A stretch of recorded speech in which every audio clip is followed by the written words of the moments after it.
Well, the team at Warren Wealth Management and Tax Planning are helping you create a well thought out strategy to make sure you are covered when it comes to your financial needs and concerns.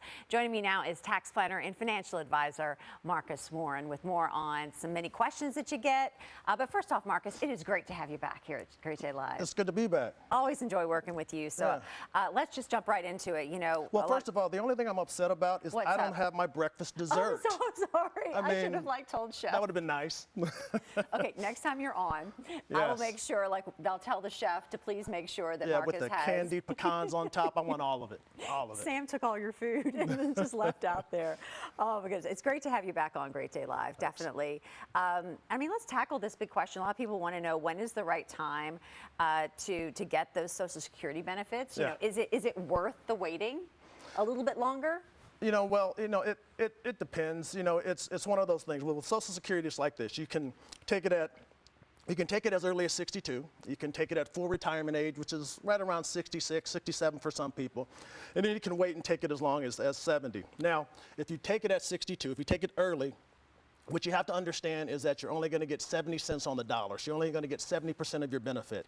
If you wait till full retirement age, say it's 66 and 2 months, whatever that is, you get 100% of your benefits. Now, if you can wait until you're 70, then you get an 8% bump each year. So if you wait till you're 70, you can get 132% of your benefit. Wow. And so should you take it early? Should you take it at full retirement age? It really all depends on your individual situation. It's good to sit down with a good fiduciary advisor. They can run some different scenarios and make sure that you're taking it at that right time. All right, that could pay for a lot of groceries. Yes, it can. Things are more expensive these days. It is high. You think, just that waiting and the different things in life that could possibly pay for. So we have another question from Ask Marcus. I like how you went through this. Right, so people always ask, they've contributed to their 401k at work, but recently everybody is talking about Roth. I didn't even know about Roth when I first started at my company. Which is better? Should I do the Roth now? And that's from Mike in Shelbyville. Well, it's like this. So, a Roth 401k or a Roth IRA, it falls in what we call the tax-free bucket. So there's 3 different buckets of money that people can put their investments in. You have your taxable bucket when you're taxed now. You have your tax-deferred bucket when you're taxed later. And then with the Roth, you have your taxed never bucket where you're not taxed at all. And so most people have been taught to defer.